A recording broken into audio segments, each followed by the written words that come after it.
Hey guys, welcome to our channel ZF sir.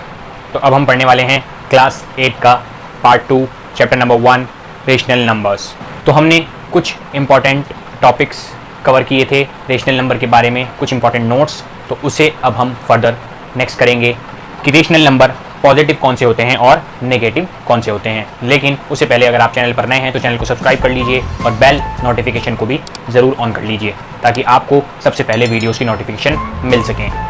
और अगर आपको हमारे सेशंस पसंद आ रहे हैं तो प्लीज़ लाइक कीजिए, क्योंकि आप बाद में लाइक करना भूल जाते हैं। और कोई भी आपको डाउट हो तो कमेंट बॉक्स में मुझे लिख सकते हैं या फिर मेरी इंस्टाग्राम आईडी ZFsir-09 पर मुझे मैसेज इनबॉक्स कर सकते हैं। तो चलिए शुरू करते हैं। तो चलिए अब हम देखेंगे positive and negative rational number कौन से होते हैं। तो देखते हैं एग्जाम्पल। ये एक रेशनल नंबर है और ये भी एक रेशनल नंबर है। यहाँ पर न्यूमरेटर पॉजिटिव इंटीजर है, यहाँ पर डिनोमिनेटर पॉजिटिव इंटीजर है, इसलिए ये रेशनल नंबर पॉजिटिव होगा। और यहाँ पर हमारे पास न्यूमरेटर भी निगेटिव है और हमारे पास डिनोमिनेटर भी निगेटिव है, तो हमारा ये रेशनल नंबर भी पॉजिटिव कहलाएगा।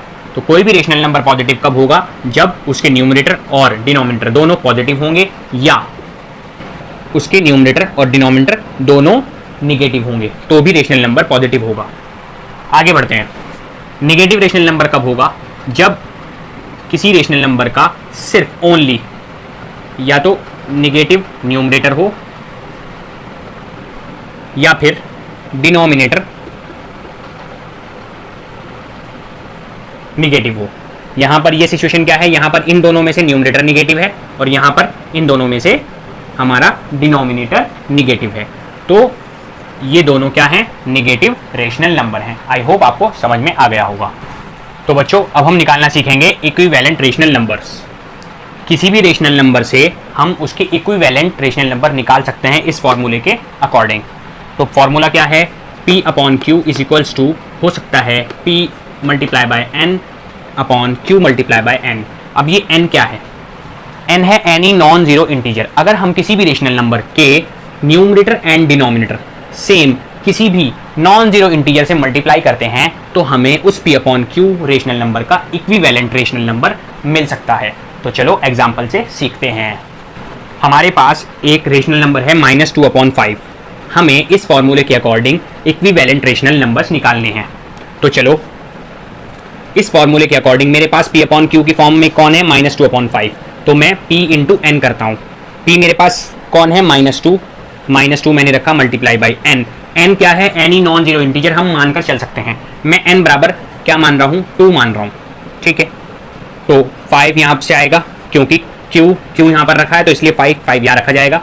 एंड तो N यहाँ पर ही है, यहाँ पे भी है, तो 2 यहाँ भी आ जाएगा, ठीक है, ओके। अब मैं दोबारा इस फॉर्मूले को अप्लाई करता हूँ क्योंकि मुझे बहुत सारे रेशनल नंबर्स निकालने हैं इक्विवेलेंट।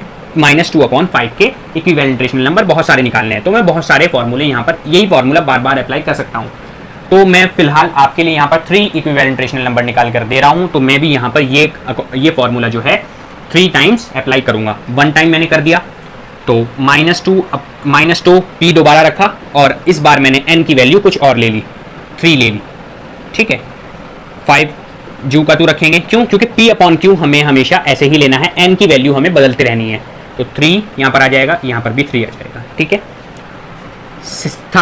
थर्ड वैल्यू मैं 4 ले लूँगा, लेकिन मेरा सेम रहेगा, -2 multiply by 4/5 multiply by 4 and so on. मैं आगे तक जा सकता हूँ।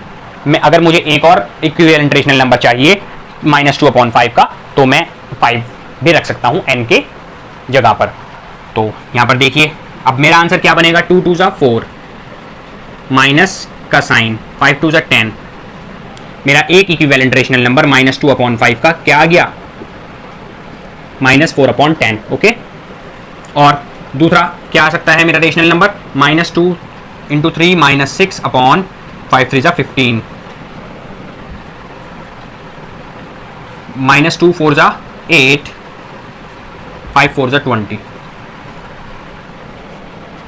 Therefore 3 equivalent fractions of -2/5। तो इस तरीके से हम इक्विवेलेंट फ्रैक्शंस निकाल सकते हैं। यही -2/5 की इक्विवेलेंट फ्रैक्शंस हैं। आगे कुछ क्वेश्चंस की प्रैक्टिस मैं कराऊंगा, तब हम उनको लेंगे। तो बच्चों, अब हम पढ़ेंगे standard form of rational numbers. इस रेशनल नंबर्स की स्टैंडर्ड फॉर्म क्या होती है। तो यहाँ पर क्या लिखा हुआ है, a rational number is said to be in standard form. कोई रेशनल नंबर उसकी स्टैंडर्ड फॉर्म में जब कहा जाएगा जब वो अपनी लोवेस्ट फॉर्म में होगा। If it is in its lowest form, जब वो अपनी लोवेस्ट फॉर्म में होगा। तो अब ये लोवेस्ट फॉर्म क्या है, किसी भी रेशनल नंबर की लोवेस्ट फॉर्म अब हम पता करते हैं। तो हमारे पास क्या एग्जांपल है, -32/48। इस रेशनल नंबर की हमें लोवेस्ट फॉर्म बनानी है। तो चलो, हमारे पास एक फॉर्मूला होता है P/Q। एक हमारा रेशनल नंबर है, तो P divisor by any non integer n and Q dividing by same, यानी कॉमन डिवाइजर से हम इसको डिवाइड करेंगे तो हमें उसकी लोवेस्ट फॉर्म मिलती जाएगी। जैसे -32 को मैं डिवाइड करूंगा 2 से, ये एनी नॉन इंटीजर है। 48 को भी डिवाइड करूंगा मैं 2 से, तो हमारे पास यहां पे क्या आंसर आएगा, -16/24। ये मेरा एक बार हो गया। अब मैं सेकंड टाइम अप्लाई करूंगा, -32/48। अब मैं 4 से अप्लाई करता हूं, 4 से डिवाइड करता हूं, तो मेरा क्या आता है, -8/12। ओके, अब मैं 8 से अप्लाई करता हूं। मैंने यहां 2 से अप्लाई किया, यहां पर 4 से डिवाइड किया। अब मैं करूंगा 32 माइनस में अपॉन 48 डिवाइडेड बाय 8। मैं तब तक करता रहूंगा जब तक मुझे मेरी लोवेस्ट फॉर्म नहीं मिल जाती। -4/6। देखो, 2 2 जा 4 से करा मैंने, 4 2 जा 8 से करा, 8 2 जा मैं 16 से करूंगा। -32/48 divided by 16 and 48 divided by 16। मेरा आंसर क्या आएगा, -2/3। अब मैं आगे इसको किसी भी नंबर से डिवाइड नहीं कर सकता, ना ही -2 को कर सकता हूं, ना ही 3 को। तो ये मेरी क्या हो गई, लोवेस्ट फॉर्म हो गई। तो -32/48 की लोवेस्ट फॉर्म क्या हुई, -2/3। और इसी को हम क्या कहते हैं, स्टैंडर्ड फॉर्म कहते हैं। अब ये तरीका जो है वो बहुत बड़ा हो गया, तो इसलिए अब हम एक शॉर्ट मेथड अपनाएंगे जिसको कहते हैं HCF मेथड। क्या कहते हैं, HCF मेथड। तो चलो उसको अप्लाई करके देखते हैं। तो बच्चों, अब हम यहाँ पर HCF मेथड अप्लाई करके देखते हैं। हमारे पास एक रेशनल नंबर है 45/-70। इस रेशनल नंबर की हमें स्टैंडर्ड फॉर्म बतानी है, यानी कि लोवेस्ट फॉर्म बतानी है। कोई भी रेशनल नंबर अपनी लोवेस्ट फॉर्म में होगा तो वही स्टैंडर्ड फॉर्म उसकी होगी। तो हम इसको कैसे कर सकते हैं, हम HCF मेथड करेंगे। लेकिन पहला स्टेप क्या है, फर्स्ट स्टेप इज, इसको क्या कर लीजिए, -45/70। अब हमारे पास फर्स्ट स्टेप में डिनोमिनेटर क्या हो गया, पॉजिटिव हो चुका है। अब इस न्यूमरेटर और डिनोमिनेटर का HCF हमें लेना है। HCF आपने कहां सीखा, 5th क्लास के चैप्टर फैक्टर्स एंड मल्टीपल्स में आपने HCF सीख कर आए हो। तो अगर आपको फिर भी नहीं पता तो मैं आपको थोड़ा बता देता हूं। HCF मीन्स क्या होता है, HCF हाईएस्ट कॉमन फैक्टर। हमारे पास कुछ नंबर होंगे, उन नंबर के हम फैक्टर्स निकालेंगे, उनमें जो कॉमन होंगे उनको हम अलग कर लेंगे, और फिर जो वो कॉमन आएंगे उनमें हाईएस्ट नंबर कौन सा होगा वो हमारा HCF होगा। तो फटाफट से हमें 45 के फैक्टर्स करने आने चाहिए। मैं आपको करके दे रहा हूं। 45 का एक होगा 3 और एक होगा फिर 3 होगा, 3 3 9, 5 45। ये फैक्टर्स होंगे।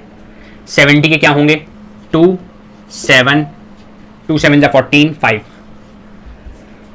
तो 17 के फैक्टर होंगे ये और 45 के फैक्टर होंगे ये। तो इनमें कॉमन कौन से हैं, सिर्फ ये। तो जब ओनली यही कॉमन है 5, तो हाईएस्ट कॉमन फैक्टर भी 5 होगा। लेकिन अगर 2-3 नंबर होते कॉमन तो उनमें जो हाईएस्ट वाला होता वो हमारा आंसर होता। तो HCF क्या होगा, 45 और 70 का 5। तो क्या करेंगे हम, 45 माइनस में लिखेंगे 70। इस HCF से, जो हमारा HCF आया है 5, इस 5 से हम इसको डिवाइड कर देंगे। 5 से ही ऊपर डिवाइड कर देंगे और 5 से ही नीचे। तो हमारा आंसर क्या आ जाएगा, -9/14। ये हमारी स्टैंडर्ड फॉर्म होगी। क्या होगी, स्टैंडर्ड फॉर्म होगी। किसकी, स्टैंडर्ड फॉर्म किसकी होगी ये 45/70 की। तो हमने क्या किया, हमने सबसे पहले डिनोमिनेटर को पॉजिटिव किया, यहां पर ये पॉजिटिव हो गया, यानी कि इसके आगे से माइनस हमने हटा दिया। माइनस कहां गया, न्यूमरेटर के पास। और फिर हमने क्या किया, न्यूमरेटर और डिनोमिनेटर के फैक्टर्स किए, उनका HCF निकाला 5, और फिर उस 5 से दोनों की क्या कर दी, डिवाइड कर दी। और डिवाइड में जो हमारे पास नंबर आए न्यूमरेटर और डिनोमिनेटर, इन दोनों ने मिलकर क्या बनाया, उसका लोवेस्ट फॉर्म यानी स्टैंडर्ड फॉर्म बना दिया। आई होप आपको समझ में आया होगा। हम कुछ क्वेश्चंस करेंगे तो पता चल जाएगा। तो बच्चों आज हमने सीखा standard form of rational numbers. तो नेक्स्ट क्लास में हम कंपैरिजन ऑफ रेशनल नंबर्स करने वाले हैं एंड अदर टॉपिक्स करने वाले हैं फर्दर क्लासेस में। तो आप इन लेक्चर्स में बने रहिए और बढ़ते रहिए, पढ़ते रहिए, क्योंकि अगर आप पढ़ेंगे नहीं तो आप बढ़ेंगे नहीं। नॉलेज गेन करते रहिए और ये सीरीज उन दोस्तों को भी शेयर कीजिए, उन फ्रेंड्स को भी शेयर कीजिए, या उन नीडी पर्सन्स को भी शेयर कीजिए जो इस तरह की एजुकेशन चाहते हैं। तो आप शेयर करेंगे तो ही इस चैनल को बूस्ट मिल पाएगा और ये काफ़ी लोगों तक आगे वीडियोस जाएंगी। तो प्लीज़ इसको सब्सक्राइब कीजिए, शेयर कीजिए एंड लाइक भी कीजिए। Thank you so much. आपको सब लिंक्स डिस्क्रिप्शन में मिल जाएंगे। कोई भी प्लेलिस्ट आपको चाहिए वो वहाँ पर आपको मिल जाएगी, और आई बटन पर क्लिक करके आप खुद भी देख सकते हैं। Thank you so much. Bye bye.